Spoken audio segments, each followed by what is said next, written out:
बच्चों, Prince classes के YouTube channel पर आपका हार्दिक स्वागत है। जैसा कि आप जानते हैं, माध्यमिक शिक्षा बोर्ड राजस्थान अजमेर की बोर्ड परीक्षाएं चल रही है और 26 मार्च को आपके गणित का पेपर होने वाला है। तो मैंने इसका मॉडल पेपर ऑलरेडी अपलोड कर दिया है और आज से ये 4 दिन जो बचे हैं, 4 वीडियो के माध्यम से मैं आपको इसकी तैयारी करा रहा हूँ बोर्ड परीक्षा की। और जो तैयारी मैं करा रहा हूँ, मेरी गारंटी है एक भी क्वेश्चन इनसे बाहर नहीं आने वाला है। मैंने यहाँ लिखा है इनसे बाहर कुछ नहीं, मतलब 4 वीडियो है और ये वीडियो डेली रात को 8 बजे आपको मिलेंगे। ठीक है, हमारे पास डिजिटल बोर्ड नहीं है, इसलिए लिखने में समस्याएं होती है और कैमरा भी इतनी क्वालिटी का नहीं है, वो धीरे धीरे हम खरीद लेंगे। तो क्वेश्चन मैं आपको कराऊंगा तो डिस्प्ले पे शो हो जाएगा, कोशिश करूंगा मैं ऐसा करने की। तो मैं क्वेश्चन यहाँ लिखूंगा नहीं, मैं डायरेक्ट क्वेश्चनों को कराऊंगा। तो आप इस वीडियो को अधिक से अधिक लाइक करें, समझ में आए तो, और अधिक से अधिक शेयर करें और बोर्ड परीक्षा में अच्छे अंक आपको मिल जाएंगे। और ये PDF नोट्स है मेरे पास इंपोर्टेंट क्वेश्चनों के, जिसका मूल्य हमने मात्र 50 रुपये रखा है। सभी 14 प्रश्नावलियों के नोट्स है ये मेरे पास, इनसे बाहर एक भी नहीं आएगा, इस बात की मेरी पूरी गारंटी रहेगी। ये जितने भी नोट्स है ये सारे, तो आप इन्हें खरीद सकते हो, फोन पे के माध्यम से आप पेमेंट कर सकते हो। इसके लिए जो स्क्रीन पर नंबर दे रखे हैं, व्हाट्सअप नंबर, उन पर आप मुझे मैसेज करें, केवल मैसेज करना है, फोन आपको नहीं करना है। ठीक है, तो 50 रुपये मात्र रेट रखी है। इनसे बाहर अभी 4 दिन का समय, 4 दिन में आप बहुत कुछ कर सकते हो। तो आज हम कोशिश करेंगे प्रश्नावली 3 या 4 इस वीडियो में पूरा कर लें। तो रोज में 3-4 प्रश्नावली आपको कवर कराऊंगा। तो हो सकता है एक क्लास 1 घंटे की, 1.5 घंटे की हो जाए। तो आपको रोज 8 बजे इसके वीडियो मिलेंगे और आप अधिक से अधिक शेयर करें, समझ में आए तो लाइक करें। ठीक है, तो स्टार्ट करता हूं। जो नोट्स है उसमें बेसिक भी मिलेगा आपको, अभी यहाँ मैं बेसिक नहीं बताऊंगा। ठीक है ना, तो चलिए हम बात करेंगे सबसे पहले चैप्टर नंबर 1, जिसका नाम है वास्तविक संख्याएं। वास्तविक संख्याएं, और बेटा ये बोर्ड परीक्षा में आएगा, कितने अंक आएगा? 4 नंबर का। और नंबर इस प्रकार से डिवाइड होंगे 1 + 1 + 2, मतलब 2 तो आएंगे आपके MCQ आबसद है और एक आएगा लघुतरात्मक प्रश्न। पहले हम MCQ की बात करेंगे, MCQ बताऊंगा मैं आपको पहले। तो ये जितने भी MCQ में बताऊंगा, इनसे बाहर एक भी क्वेश्चन नहीं आने वाला है। तो आप अच्छी तरह से इस वीडियो को देखें और अधिक से अधिक आप इसे शेयर करिएगा। पहला क्वेश्चन लिया है आपकी डिस्प्ले पर, शो हो जाएगा। ठीक है, निम्नलिखित में से कौन सी अपरिमेय संख्या नहीं है? आपको यह बताना है कि इनमें से अपरिमेय संख्या कौन सी नहीं है। तो देखो ए में इसने कहा है कि √10, बताओ क्या ये अपरिमेय संख्या नहीं है? क्या अपरिमेय है? अपरिमेय किसे कहते हैं? जिसका पूरा पूरा वर्गमूल नहीं निकलता, और जिसका पूरा पूरा वर्गमूल निकलता है उसे क्या कहते हैं? परिमेय। इसका वर्गमूल नहीं निकलेगा, 10 का पूरा पूरा, इसका मतलब अपरिमेय है। ब में कितना है? 24, बताओ इसका भी वर्गमूल निकलता है? नहीं निकलता है, इसका मतलब ये भी अपरिमेय है। तीसरा है √35, बताओ इसका भी वर्गमूल नहीं निकलता है, मतलब ये भी कौन सी संख्या है? अपरिमेय। अब बताओ अगली संख्या D, 121 √ के अंतर्गत, बताओ इसका पूरा पूरा वर्गमूल निकलेगा? निकलेगा ना। 121 का वर्गमूल कितना होता है? 11। इसका मतलब ये संख्या अपरिमेय नहीं है। ये संख्या कैसी है? परिमेय है। कैसी है? और यही तो पूछा है इसने, निम्नलिखित में से अपरिमेय संख्या नहीं है। कौन सी अपरिमेय संख्या नहीं है? 121 अपरिमेय संख्या नहीं है। तो √121 इसका आंसर राइट है। समझ में आ गया? दूसरा प्रश्न देखो, दूसरा है 2 - √3। 2 - √3 है। अब ये क्या है ये बतानी है। ऑप्शन नंबर A में आपसे कहा है परिमेय संख्या है, क्या ये परिमेय है? अरे भाई परिमेय नहीं है, क्योंकि देखो पीछे √3 आ रहा है, 3 का पूरा पूरा वर्गमूल निकलता है क्या? तो परिमेय तो नहीं होगी है। अपरिमेय संख्या है? हाँ, अपरिमेय संख्या है ना। तीसरा C, वास्तविक संख्या है? हाँ, वास्तविक भी है, क्योंकि अपरिमेय संख्या को हम वास्तविक भी कहते हैं। और D में लिखा है B और C दोनों, B और C दोनों आएंगे क्या? हाँ, B और C दोनों आएंगे। ठीक है, क्यों? अब अगर इसमें वास्तविक संख्या नहीं होती, ऑप्शन में आपके वास्तविक संख्या नहीं होता, तो फिर क्या लिखते रहे? अपरिमेय लिखते हैं। बात समझ में आ गया? क्योंकि ये कौन सी संख्या है? अपरिमेय। लेकिन वास्तविक भी आ रहा है, इसलिए ये वास्तविक भी है और अपरिमेय संख्या भी है। अगला देखो, 144 के अभाज्य गुणनखंडों में 2 की घात है। इसने कहा है तीसरे क्वेश्चन में कि 144 के अभाज्य गुणनखंड करो और उसमें किसकी घात लिखो? 2 की। मतलब 144 के अभाज्य गुणनखंडों में 2 कितनी बार आता है? 2 की घात का मतलब 2 कितनी बार आता है? तो 144 के टुकड़े करो भाई, किसका भाग दे रहा है? 2 का। कितनी बार? 7 बार, 2 बार। फिर 2 का 36, 2 का 18, 2 का 9, 2 का नहीं, 2 का जगह 3 का 3, 3 का 1। अब बताओ 2 की घात मतलब 2 कितनी बार आएगा? 1 2 3 4। बताओ 2 की घात कितनी आएगी? 4। बताओ ऑप्शन नंबर कौन सा राइट है? अगर कहता 3 की घात बताओ, 3 कितनी बार आ रहा है? 2 बार। समझ आ रहा है? अब इसमें कह रहा है कि अगर कहते हैं कि 144 के अभाज्य गुणनखंड में घातें कितनी है, तो बताओ 3 और 2 टोटल कितनी हो जाएगी? 6। समझ में आ गया? तीसरा क्वेश्चन। ठीक है, चौथा क्वेश्चन देखो अपने लिया है पूर्णांक संख्या 72 और 120 का मस होगा। देखो पूर्णांक संख्या 72 और 120 का क्या निकालना है? मस। अब मस कैसे निकालते हैं? अभाज्य गुणनखंड करते हैं किसके? 72 के करो पहले तो। अब देखो 72 की ये हो गए, यहां से हो गए ना 72 के। बताओ 2 कितनी बार, 3 बार, तो 2 की घात कितनी 3, और 3 कितनी बार 2 बार। यहां से देख लो, ठीक है, आता है ये गुणनखंड करना। 120 के कर लो आप, किसका भाग जाएगा 2 का, 60 बार 2 का, 30 बार 2 का, 15 बार 3 का, 5 बार 5 का 1 बार। बताओ 2 कितनी बार 3 बार, 3 कितनी बार 1 बार, 5 कितनी बार 1 बार, 120 के। ठीक है, अब HCF मासा हिंदी में HCF कहते हैं, क्या कहते हैं, ऐसा नंबर जो दोनों में कॉमन हो। क्या कॉमन है बताओ, 2, तो ये 2 आ गया भाई, दोनों में 2 कॉमन है ना, और घात छोटी लेंगे तो यहाँ घात 3 ही है तो 3 आएगी, 3 भी कॉमन है, छोटी घात मतलब ये वाला 3 आएगा, और जो कॉमन नहीं है वो नहीं लेना होता है। तो बताओ 2 की घात 3, 2 3 4 4 8, 8 दिया 24, बताओ कितना आएगा, कौन सा ऑप्शन राइट है, सी वाला, ऑप्शन नंबर सी राइट आ जाएगा भाई 24। क्लियर होगी बात। अगला 5 नंबर देखो, ये आपके एक एक नंबर के क्वेश्चन चल रहे हैं, इनसे बाहर एक भी नहीं आएगा, इस बात की गारंटी है। अगला 5 नंबर, पूर्णांक 12 व 15 का लसाअ क्या होगा, आपके लिए डिस्प्ले पर शो हो रहा है क्वेश्चन, ठीक है। पूर्णांक 12 व 15 का क्या निकालना है, लसाअ, 12 और 15 का क्या निकालना है रे, लसाअ। लसाअ को क्या कहते हैं, एलसीएम। अब जो बच्चा पढ़ा है साल भर से, जिसने मेहनत करी है, उसको तो कोई समस्या नहीं है इनको चीजों को समझने में, लेकिन जिन्होंने बिल्कुल ही नहीं पढ़ाई करी है ना, वो आप नहीं समझ सकते हो। ठीक है, अब बताओ 12 के गुणनखंड कर लो आप, 12 में किसका भाग जाएगा, 2 का, कितनी बार 6 बार, फिर 2 का 3 बार, फिर 3 का 1, मतलब 2 तो कितनी बार आएगा 2 बार, 3 कितनी बार आएगा 1 बार। कर सकते हो ना, ये तो नॉर्मल है। 15 के करो, 3 × 5, 5 3 15 होते हैं। बताओ क्या निकालना है, एलसीएम। ऐसी संख्या बताओ जो दोनों में कॉमन हो, क्या कॉमन है 3 है, दोनों में 3 आ गया। 2 की घात 2 तो आएगी, और 5 भी आएगा, मतलब वो संख्या भी लेनी है जो कॉमन हो, और वो संख्या भी लेनी है जो कॉमन नहीं हो। बताओ 2 की घात 2, 2 दूनी 4, 4 दिया 12, 12 पंजो 60। बताओ एलसीएम कितना आ गया 60। ऑप्शन नंबर राइट हो जाएगा, ए राइट है भाई। क्लियर है, ऑप्शन नंबर ए राइट है। क्लियर होगी बात, मिटा दो। चलो अगला देखते हैं। अगला भाई 6 नंबर, 6 पूर्णांक संख्या 96 और 404 का HCF होगा। HCF बताना है 96 और 404 का, कर सकते हो क्या। ऑप्शन नंबर अ में क्या दे रखा है बताओ, ऑप्शन नंबर अ में दे रखा है 8, ब में 2, स में 4 और द में 16। तो आप करें, पहले 96 को तोड़ दो। बताओ 96 में किसका भाग जाएगा भाई, 2 का, कितनी बार, ये जाएगा 48 बार, फिर 2 का 24 बार, 2 का 12 बार, 2 का 6 बार, 2 का 3 का 1 बार, हो गया। अब 404 को तोड़ो, 404 में किसका भाग जाएगा, 2 का 202 बार, फिर 2 का 101 बार, अब 101 में 101 का जाएगा 1 बार, याद रखना 101 अभाज्य संख्या है।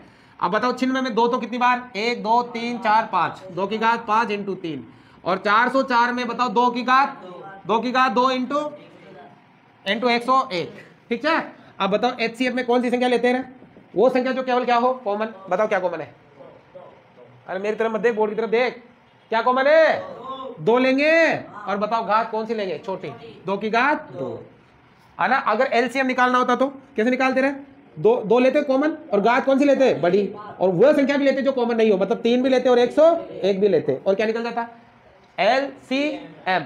गुणा करते सबको, ये उदाहरण में तुम्हारी किताब में हो सकता है प्रश्नावली में आ जाए क्वेश्चन, मतलब बोर्ड परीक्षा में 2 नंबर का भी आ सकता है। अच्छी तरह से देख ले, समझ में आ रहा है, बढ़िया समझ में आ रहा है भाई। आगे बढ़े, और तुम लोग भी घर जाके देखना इन क्लास को, है ना।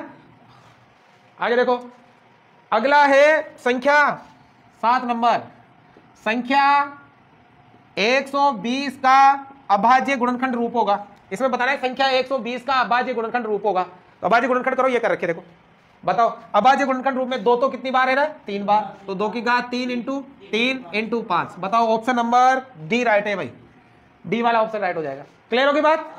अगला देखो, यदि पूर्णांक संख्या x व 18 का एलसीएम 36 है, पूर्णांक संख्या x व 18 का एलसीएम 36 है, वह HCF 2 है, तो x का मान बताना है। इसने कहा x और 18 का एलसीएम तो 36 है, और HCF कितना है 2, तो किसका मान बताना है, x का। ऐसे 2 संख्याओं का एलसीएम और HCF दे रखा, और एक संख्या गायब हो, तो इसके लिए एक सूत्र पढ़ा है हमने। बताओ क्या पढ़ा है, पहली संख्या इंटू दूसरी संख्या बराबर HCF इंटू LCF, ये पढ़ा है। बताओ पहली संख्या x, दूसरी संख्या 18, HCF कितना है 2, LCM कितना है 36। बताओ मान किसका चाहिए, ये गुणा है तो काय में जाएगा, भाग में, 2 × 36 / 18, 18 दूनी 36, 2 दूनी 4। बताओ x का मान कितना आएगा, ये आएगा बेटा आपके ऑप्शन नंबर डी राइट है इसमें। क्लियर होगी बात? किसी बच्चे को कोई परेशानी आ रही है क्या? 8 क्वेश्चन हो गए अपने, एक एक नंबर चल रहा है ये, और बोर्ड परीक्षा में आएंगे 100% आएंगे, अच्छी तरह से देख ले आप। आगे देखो, आज हम शायद 3 प्रश्नावली तक पहुंचेंगे, उसके बाद हम आगे फिर बाद में करेंगे, ठीक है ना। 3 सवाल आपके 4-4 नंबर के आएंगे, तो मैं इनको एक ही वीडियो में करा दूंगा। प्रश्नावली 4 है, प्रश्नावली 8 है और प्रश्नावली 13 है, इनमें 4-4 नंबर के बड़े क्वेश्चन आएंगे, ठीक है। अगला क्वेश्चन लिया है हमने, क्वेश्चन नंबर 9। यदि m और n दो धनात्मक पूर्णांक है जिन्हें m बराबर x की घात 2 और y की घात 5 तथा n बराबर, n भी दे रखा है, n बराबर x की घात 3 और y की घात 2 के रूप में लिखा जाता है, जहां x, y अभाज्य संख्या है, x और y कौन सी संख्या है?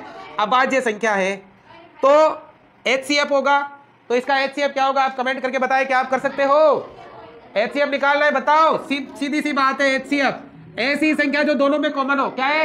x, घात कौन सी लेंगे? छोटी 2, y भी कॉमन है, घात कौन सी लेंगे? छोटी कितनी? 2। ऐसे सवाल तुम्हारी किताब में नहीं है, लेकिन ये आएंगे, इस टाइप के सवाल आएंगे परीक्षा में, ठीक है।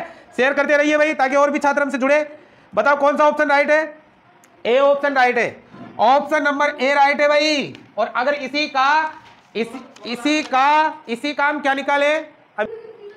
अगर इसी का क्या निकाले आप? LCM। तो बताओ कैसे निकालोगे? ऐसी संख्या जो दोनों में कॉमन है। क्या कॉमन है? x। बताओ घात कौन सी लोगे? बड़ी कितनी? 3। y भी कॉमन है, बताओ घात कौन सी लोगे? बड़ी कितनी? 5। ये LCM आ जाएगा। क्लियर है? समझ आ गया? बहुत आसान है। अगला देखो 10 नंबर क्या लिखा है? 10 नंबर, संख्या 120 के अभाज्य गुणनखंडों की घातों का योग लिखो।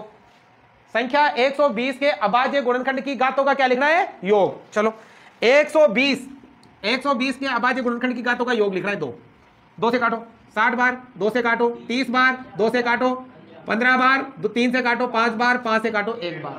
अब घातों का योग मतलब 2 कितनी बार है? 3 बार। 3 कितनी बार है? 1 बार। 5 कितनी बार है? 1 बार। अब घातों का योग बताओ, यहाँ घात 3, यहाँ घात 1 और यहाँ घात 1, टोटल कितनी हो गई? 5 हो गई ना। ऑप्शन कौन सा राइट है? ऑप्शन नंबर डी राइट हो जाएगा आपके, ठीक है। तो ये 10 क्वेश्चन हो गए। अब इसी टाइप के क्वेश्चन आपसे बोर्ड परीक्षा में पूछे जाने वाले हैं। इसके अलावा मैं कुछ और क्वेश्चन करा रहा हूँ, उसमें मैं आपको ऑप्शन नहीं दे रहा हूँ, ठीक है, डायरेक्ट ही करा रहा हूँ। तो इनमें से भी एक एक नंबर में पूछे जा सकते हैं आपसे। देखो अब मैं करा रहा हूँ अगला, 1260 के अभाज्य गुणनखंडों को घातांकों के रूप में लिखो।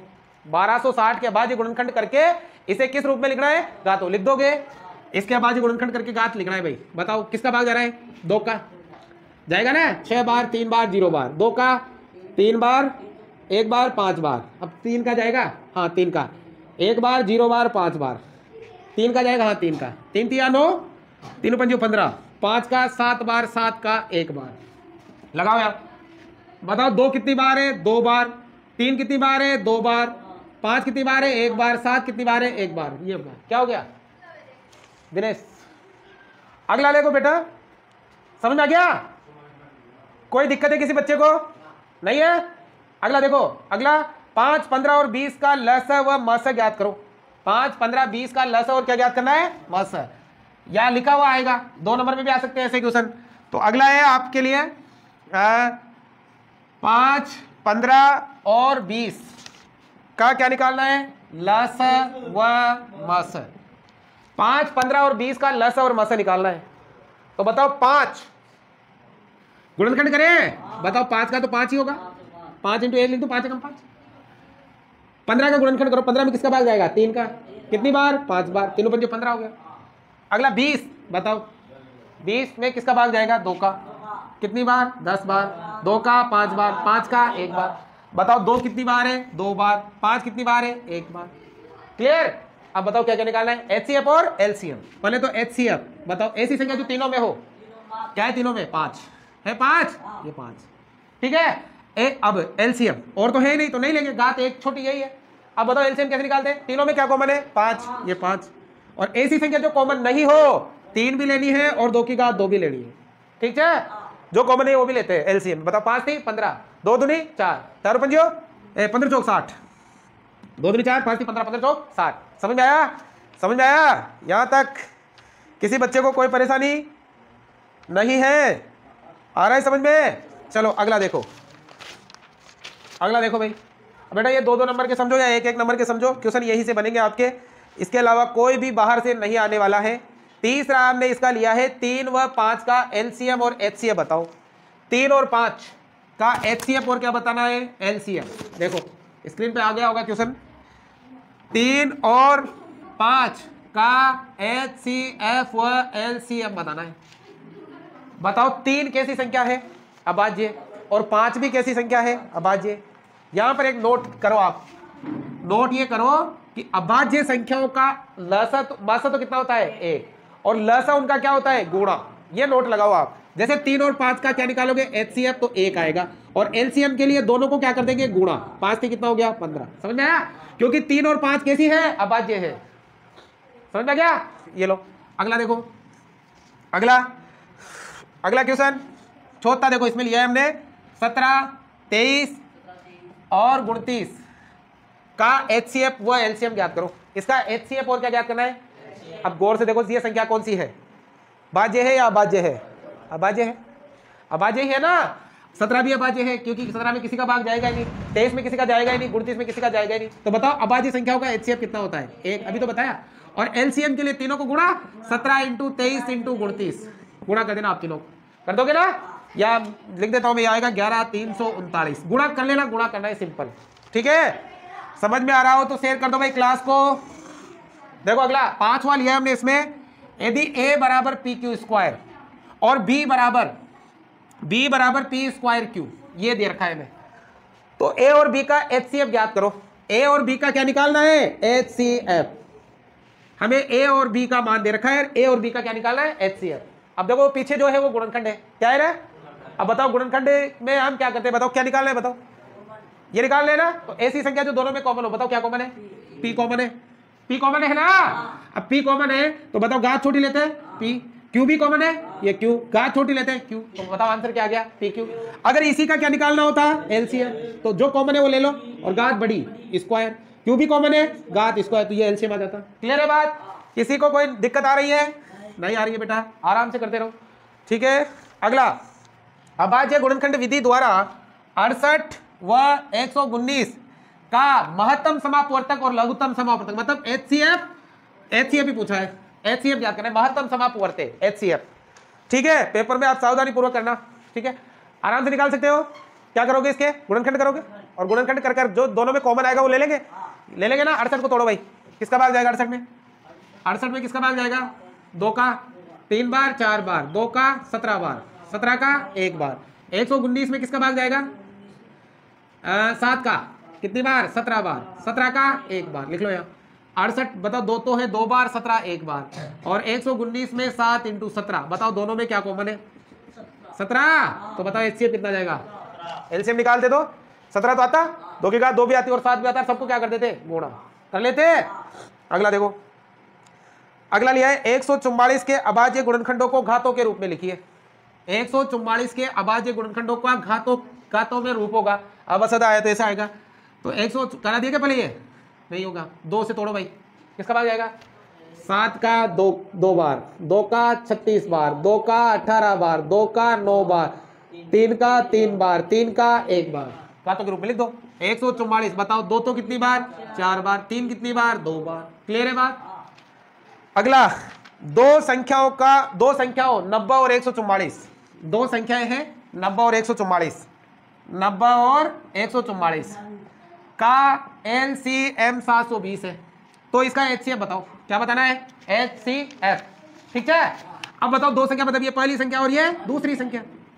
अभी किया था अपने एक बसद में, अगर आपको 2 संख्याएं दे रखी हो, उनका एक का एचसीएफ दे रखा हो, एलसीएम ज्ञात करना हो, या एलसीएम दे रखा हो, एचसीएफ ज्ञात कराओ, तो बताओ सूत्र क्या है, सूत्र क्या है, पहली संख्या इंटू दूसरी संख्या बराबर एचसीएफ इंटू एलसीएम। यही तो है, पहली संख्या 90, दूसरी संख्या एचसीएफ क्या करना है ज्ञात, एलसीएम 720। बताओ मान किसका निकालना है, एचसीएफ का। ये गुणा है तो कहाँ आ जाएगा, भाग में। तो बताओ एचसीएफ बराबर कितना आएगा, 90 इंटू 144 बटा 720। ठीक है, काटो, 0 से 0, 9 8 72, 8 से काटो, 8 एकम 8, और कितना बचा रहे 6, 8 बाटी 64। एचसीएफ कितना आ गया 18। आपको समझ में आ रही है मेरी बातें। अगला क्वेश्चन लिया है बच्चों हमने, दो संख्याओं के लस तथा मस में संबंध लिखो। दो संख्याओं के लस और मस में क्या संबंध होता है? यही तो संबंध होता है, यही तो संबंध होता है। अरे दो संख्याएं पहली और दूसरी, उनके लस और मस में, यानी कि दोनों संख्याओं का गुणनफल लस और मस के गुणनफल के क्या होता है? बराबर होता है। मतलब ये सूत्र लिखना है, पहली संख्या इंटू दूसरी संख्या बराबर HCF इंटू LCM। क्लियर है? अगला क्वेश्चन इंपॉर्टेंट है, इस टाइप के क्वेश्चन तुम्हारी किताब में नहीं है लेकिन आएंगे ये परीक्षा में, तो आप अच्छी तरह से जान लें इनको। अगला है प्यारे बच्चों, x बराबर 2 की घात 3 इंटू 3 की घात 2 तथा y बराबर 2 की घात 2 इंटू 3 की घात 2 हो तो x व y का लस और मस ज्ञात करो। x का मान ये दे रखा है, y का मान ये दे रखा है, कंफ्यूज करने के लिए, बाकी कुछ नहीं है सवाल में। वही सवाल है जो अपन करते आए हैं, केवल कंफ्यूज कराना है एग्जामिनर आपको। ठीक है, तो अगर आपको कहा जाए कि इसका HCF निकालो भाई x और y का, कैसे निकालोगे? गुणनखंड दे रखे ना, पहले जो कॉमन वो ले लो। बताओ क्या कॉमन है? 2 कॉमन है और घात 2 आएगी, 3 भी कॉमन है, घात 2 आएगी। बताओ 2 दूनी 4, 3 तिया 9, 9 चौका 36। क्लियर हो गई बात? अब बताओ क्या निकालना है? LCM। ऐसा नंबर जो दोनों में कॉमन हो, क्या कॉमन है? 2, लेकिन घात बड़ी लेंगे 3, 2 3 भी कॉमन है 2। बताओ 2 दूनी 4, 4 दूनी 8 और ये हो गया 3 तिया 9, 9 8 72। क्लियर है बात? कोई सोचने समझने की क्षमता नहीं खत्म हो गई हो तो मुझे बताओ, हो गई क्या खत्म? नहीं हुई ना? एक एक नंबर के चल रहे, मैंने इसमें अबसद हटा दिए हैं क्योंकि लिखने में ज्यादा समय लगता है। ये एक एक नंबर के क्वेश्चन है, 2-2 नंबर के तो आएंगे। ठीक है ना? और 2-2 नंबर में भी हो सकता है, आ सकते हैं। पहला चैप्टर आपके थोड़ी देर में खत्म होने वाला है। आपको समझ में आ रहा हो तो लाइक शेयर सब्सक्राइब करते रहिए और आप जुड़े रहिए। ज्यादा व्यूज आएंगे इस वीडियो पर तो मैं आगे के वीडियो बनाऊंगा, अन्यथा फिर आपके लिए आगे के वीडियो आप नहीं मिल पाएंगे। ठीक है ना? बेटा दूं क्या? आगे बढ़ते हैं भाई। देखो इधर बोर्ड पे अगला क्वेश्चन लिया है हमने 11वां। इसमें यदि P तथा Q दो अभाज्य संख्याएं हैं, P और Q दो क्या है? अभाज्य संख्या है। ठीक है, अभाज्य संख्याएं हैं, तो उनका मस कितना होगा? इसका मस पूछा है। बताओ P और Q अभाज्य संख्याएं हैं तो इनका मस बताओ कितना होगा? बताओ, अभी बताया था मैंने। अरे दो अभाज्य संख्याओं का मस कितना होता है? 1, और अगर इसी का लस निकाले तो दोनों का गुणा, यानी कि PQ। समझ में आया? दो अभाज्य संख्या P और Q है, इनका मस है तो कितना होगा? 1, और लस है इनका गुणा हो जाएगा। समझ में आ गया? अब आगे बढ़ते हैं बेटा। अब देखो इधर आगे बढ़ाओ। अगला लिया हमने 12 नंबर पे 216 के अभाज्य गुणनखंड लिखी है। इसके अभाज्य गुणनखंड बताने भाई, तो तोड़ो।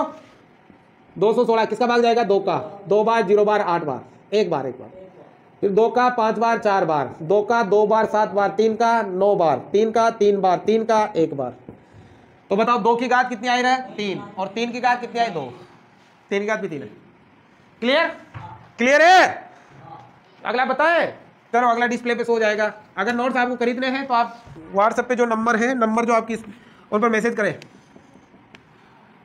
6x की घात 4 और y और 12xy का मस व लस ज्ञात करो।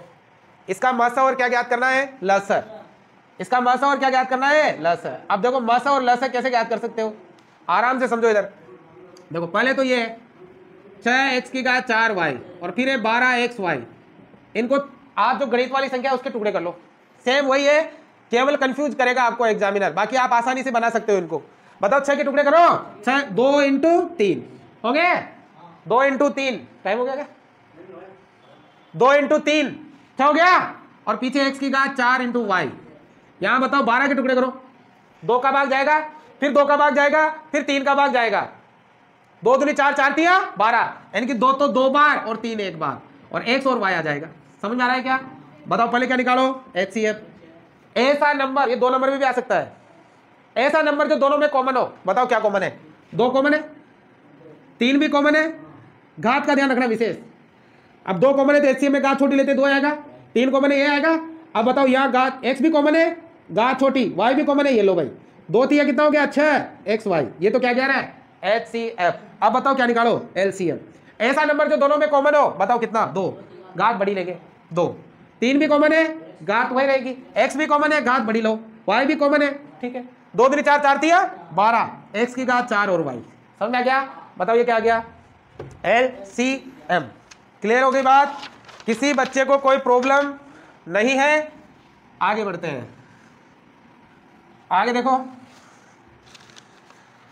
अब बेटा क्वेश्चन अगला है नंबर 1 लिया है मैंने, 2 नंबर के कह सकते हैं आप। HCF 306,657 बराबर 9 है और LCM 306,657 ज्ञात करो। ठीक है, ये है इंपॉर्टेंट है 2 नंबर के लिए। इसने कहा है HCF ये 9 है और LCM ये ज्ञात करके बताओ। तो बताओ ये 2 संख्याएं हैं, देखो 2 सेम ही तो है, इनका HCF ये है और LCM ज्ञात करना है। तो अभी फॉर्मूला पढ़ा है हमने, क्या पढ़ा है बताओ? पहली संख्या इंटू दूसरी संख्या बराबर HCF इंटू LCM। पहली संख्या कितनी 306, दूसरी संख्या 657 बराबर HCF 9 और LCM हमें करना है ज्ञात। ठीक है, अब बताओ ये 9 गुणा इधर का में आ जाएगा बाद में। तो LCM बराबर 306 इंटू 657 बटा 9, काटो रे 9 30 27, 9 चौका 36 और बेटा इन दोनों को गुणा करो। कर लोगे इतना सा तो कर लोगे ना, तो आएगा 22,338, 22,338 गुणा कर लेना आप, सिंपल क्लियर। ये 2 नंबर के लिए है और पीछे अभी जो बताए थे वो भी 2 नंबर में आ सकते हैं आपके। अगला देखो, अब ये 2 नंबर के लिए सबसे इंपॉर्टेंट क्वेश्चन अब आ रहा है भाई। कौन आ गया, कितनी देर हुई? अब ये क्या है, ठीक है। अब 2 नंबर के लिए इंपॉर्टेंट क्वेश्चन आ रहा है, उसे आप जरूर देखें। और 2 टाइप है इसमें, इसी में से क्वेश्चन बनेगा 2 नंबर में, जहां तक मुझे उम्मीद है। पहला है सिद्ध कीजिए कि, अभी पहला तो बता दिया मैंने, लेकिन इस टाइप का देख लेना। सिद्ध कीजिए कि 2 + √3 एक क्या है, अपरिमेय संख्या। अपरिमेय संख्या ये आपको सिद्ध करके बताना है। ठीक है, इंपॉर्टेंट है, आएगा 2 नंबर के लिए, फिक्स है, अच्छी तरह से 2 नंबर मिलेंगे आपको। आपको सिद्ध करना है ये कौन सी संख्या है, अपरिमेय। देखो हमने पता है कि जिसका पूरा वर्गमूल नहीं निकलता वो कौन सी संख्या होती है, अपरिमेय। तो ये अपरिमेय है, लेकिन हमें सिद्ध करके बताना है। तो मैंने आपको पढ़ाया था तब क्या बताया था, मैंने आपको बताया था क्या बताया था कि आपको इसे क्या मानना है, परिमेय मानना है। तो पहली लाइन प्रत्येक सवाल में लिखोगे, माना 2 + √3 एक क्या है, एक परिमेय संख्या है। आपको हमेशा ये अपरिमेय दे रखी होगी और आपको इसे क्या मानना है, परिमेय मानना है। यदि ये परिमेय है तो बताओ परिमेय किसे कहते हैं, जिसे P/Q के रूप में लिखा जा सकता है। तो इसको किसके रूप में लिखो, P/Q के। तो बताओ 2 + √3 बराबर हो गया P/Q। परिमेय माने तो P/Q के रूप में लिखना पड़ेगा, जहां पर Q बराबर क्या नहीं होना चाहिए, 0। Q का मान 0 नहीं होना चाहिए। अब आपको क्या बताया था कि इस तरफ आप केवल अंडर रूट वाली संख्या रखो, बाकी संख्याओं का उधर क्या कर दो। तो बताओ किसका पक्षांतर करोगे, 2 यहाँ प्लस का है तो उधर जाते। तो बताओ यहाँ क्या बचा, √3 बराबर P/Q - 3, ये तो बचा, ये बचा ना। अब बताओ यहां से थोड़ा सा स्क्रॉल कर लो, √3 बराबर एलसीएम ले लो, मान लो बटे में 1 है, एलसीएम क्या आएगा, Q। तो देखो P का तो P माइनस यहाँ 3Q, समझ में आ गया। अरे इतना सा तो जानने लगे ना, अब आपका सवाल खत्म हो गया। बस यहाँ 2-3 हिंदी वाली लाइनें लिखनी है आपको। हिंदी वाली लाइनें क्या लिखनी है, यहाँ P/Q व 3 क्या है, पूर्णांक है, ये लिखना है। इधर जो भी नंबर है उनको क्या मानना है, पूर्णांक। ये पूर्णांक होते हैं। अगर पूर्णांक है तो ये जो संख्या है वो कौन सी संख्या है, परिमेय संख्या है। इसलिए P - 3Q/Q एक क्या है, एक परिमेय संख्या है। और अगर बेटा ये परिमेय संख्या है तो यहाँ चिन्ह किसका आ रहा है, बराबर का। यहाँ चिन्ह किसका आ रहा है, तो ये भी क्या होगी, परिमेय संख्या होगी, ये भी क्या होगी। अतः √3 भी एक क्या है, एक परिमेय संख्या है, एक परिमेय संख्या है। अगर ये परिमेय संख्या है, क्या ये परिमेय संख्या है जिसका पूरा वर्गमूल नहीं निकलता हो तो क्या होती है, अपरिमेय। तो ये तो गलत आ गया। गलत किसके कारण आया, हमारी गलत मान्यता के, क्योंकि हमने इसको गलती से क्या मान लिया है, परिमेय, जबकि ये तो क्या है, अपरिमेय। किंतु हम जानते हैं कि √3 तो एक क्या है, एक अपरिमेय संख्या है, अपरिमेय संख्या है। अतः क्या है, हमारी मान्यता क्या है, गलत है। हमारी मान्यता गलत है, जो हमने माना वो गलत है ना। हमारी मान्यता क्या है, गलत है कि, है ना हमारी मान्यता। अतः यह लिख दो, हमारी मान्यता गलत है। यहां इस तथ्य का क्या हो रहा है, विरोधाभास प्रकट हो रहा है। सिद्ध हुआ कि अंडरवुड कितना, 2 + √3 एक क्या है, एक लिख देना, एक अपरिमेय संख्या है, लिख दोगे। तो इस तरह से 2 नंबर प्राप्त कर सकते हो आप लोग। इसमें एक और है, एक टाइप और है, और वो टाइप में क्या है कि वहां केवल इस तरह से नहीं आएगी, केवल ये आएगा √3 ही आएगा। सिद्ध करो √3 एक अपरिमेय संख्या है, सिद्ध करो √2 एक अपरिमेय संख्या है, सिद्ध करो √5 एक अपरिमेय संख्या है। उसके लिए तरीका अलग है, और उसके लिए आपको नोट्स दे रखे हैं, और आपको आता है ना, आता है ना वो दूसरे टाइप। अगर नहीं आता है तो आप उसको घर पे प्रैक्टिस करना। देखो ये इस टाइप का है एक, इसे आप अच्छी तरह से प्रैक्टिस करना घर पे, ठीक है। तो आज की ये क्लास में यही समाप्त करूंगा।